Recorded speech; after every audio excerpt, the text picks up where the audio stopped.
እዚህ ጋር ለምሳሌ የመጀመሪያ ቤት ድምጽ ነው አይደል? ይሄ ሀ ለ ሀ መ ሰ ረ ሰ ሸ ቀ የምንለው የመጀመሪያ ቤት ድምጽ ነው። አንደኛ ቤት ድምጽ። ሁለተኛ ቤት ድምጽ የምንለው ደግሞ አፋችን ሹል ይሆናል፣ ክብ ይሰራል። ሁ እና እግራቸው ስር ጭረት አለ። ሁ ሉ ሁ ሙ ሱ ሩ ሹ ቁ ቡ ቱ ሱ። ሶስተኛ ቤት የምንለው ደግሞ ሂ ከፈት ሊ ሲ ሚ ሪ ሲ ሺ ቂ የምንለው ሶስተኛ ቤት ነው። ለምሳሌ አሁን ማን ነው ስምሽ?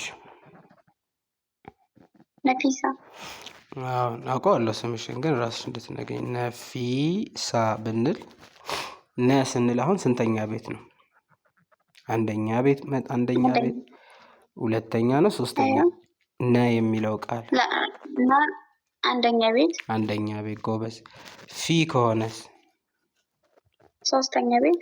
ጎበዝ። ፈፉ ፊ ሶስተኛ ሆነ። ሳ ከሆነስ? ሳ አራተኛ። አራተኛ ቤት ነው የሚሆነው ሳ ከሆነ። ስለዚህ ሌላም አንድ እንጨምር። ለምሳሌ ካሚላ። ካ ስንተኛ ቤት? ካሚላ ካ አራተኛ ነው። ካ ሚ ከሆነስ? ሚ ሶስተኛ። ላ ከሆነስ? ላ አራተኛ።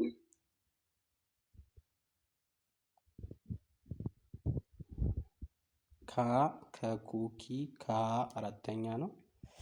መሙ ሚ ሶስተኛ ነው። ላ ለሉሊ ላ አራተኛ ቤት ነው። ጎበዝ።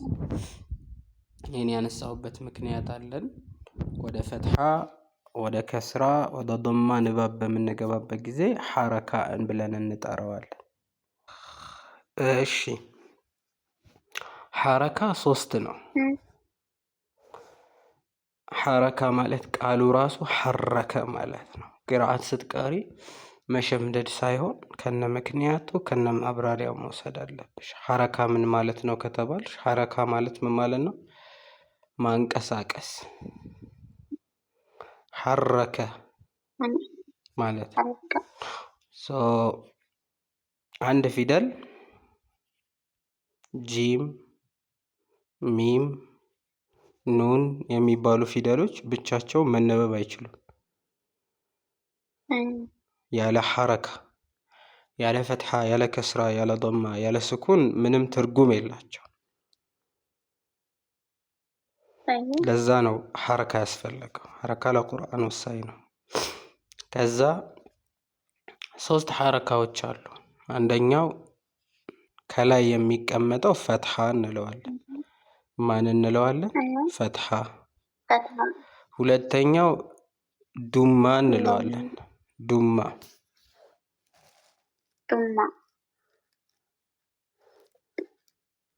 ሶስተኛው ከስራ እንለዋለን። ከስር ነው።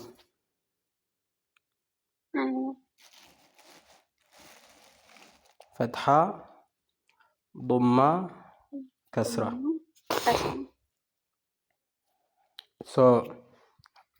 ከፈትሐ እንጀምር። ይኸውልሽ፣ ከዛ በፊት አንድ ነገር ላሳይሽ። አንድ የአረብኛ ፊደል አሁን ይሄ ዳል ነው አይደል? ፊደሉ ብቻውን ዳል ነው። አሁን ዳልን ልክ ወደ አማርኛ አንደኛ ቤት ቀይሩ ብልሽ ማን ይሆናል? ደ ይሆናል። ወደ ሁለተኛ ቢሆን ዱ ይሆናል። ወደ ሶስተኛ ዲ ነው። አሁን ዳል ስሙ ነው እንጂ ኦልሬዲ ሲነበብ እንደዛ። አሁን ለምሳሌ ይሄ አይን ነው። አይን ወደ መጀመሪያ أيوة አ ነው። ወደ ሁለተኛ ኡ ነው። ወደ ሶስተኛ አይ ነው። መጀመሪያ ይሄንን እንትን መለማመድ ያስፈልጋል። አሁን ለምሳሌ እዚህ ጋር ወው አለ።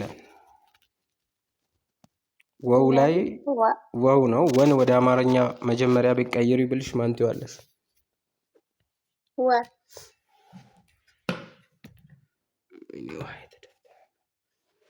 ወ ወደ ሁለተኛ ብልሽስ? ወደ ሶስተኛ በቃ ይሄ ስትቀይሪው ነው። አንዳንዴ ፊደሉ በአማርኛ ውስጥ ላይኖር ይችላል። ለምሳሌ ይሄ ገይን የሚባል አማርኛ ውስጥ የለም። ግን ልክ እንደ አማርኛው ወደ መጀመሪያ ቢቀይሪው ብልሽ አማርኛ ቋንቋ ነው የምታወሪው? ኦሮምኛ ከሆነ በኦሮምኛ አስረዳሻለሁ። ለአማርኛ ነኝ። እሺ፣ ስለዚህ ገይን ላይ አሁን ገይን ወደ መጀመሪያ ቤት ቀይሪው ብትባይ ገ ነው።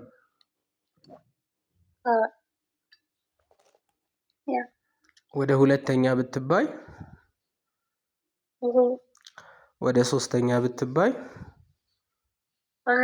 በቃ ከዛ ምንድነው ዋናው ፖይንት እዚህ ጋር 28ቱም የአረብኛ ፊደል ማለት ነው። ፈትሐ ካለበት ወደ መጀመሪያ ቤት ድምጽ ትቀይሪዋለሽ።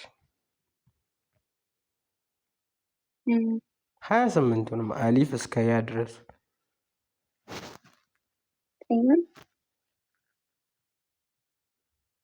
በቃ 28ቱንም የአረብኛ ፊደል ወደ መጀመሪያ ቤት ድምጽ ትቀይሪዋለሽ።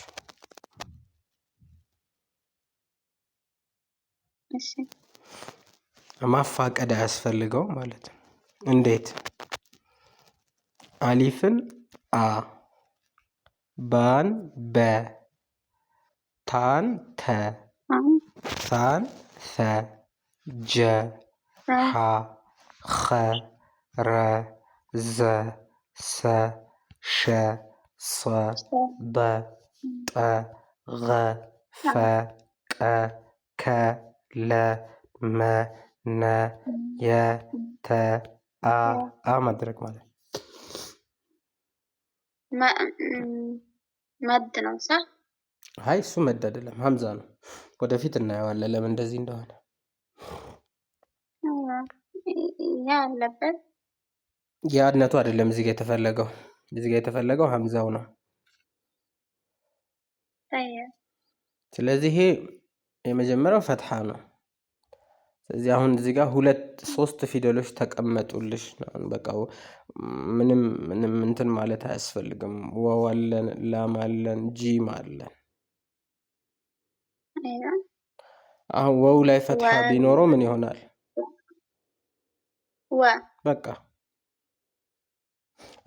ላም ፈታ ምናምን አያስፈልገውም። ላሙ ላይ ፈትሐ ቢኖርበት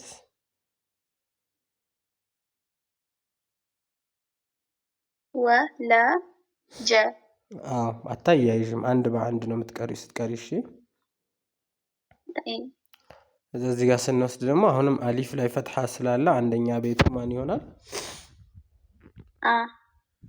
ከዛ እዚህ ጋር ምላስ ጫፍ የምትወጣ ፋ መታለች፣ ግን ፈትሐ ስላለበት ልክ እንደ ተጅዊዱ ምላስሽን ወደ ውጭ አውጥተሽ ፈ እስቲ በይ።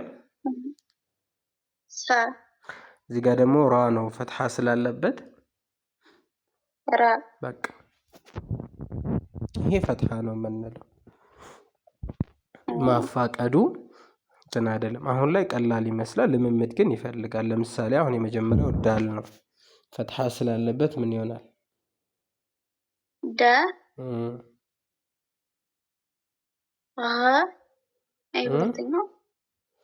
ደ ዳል ነው፣ ፈትሐ ስላለበት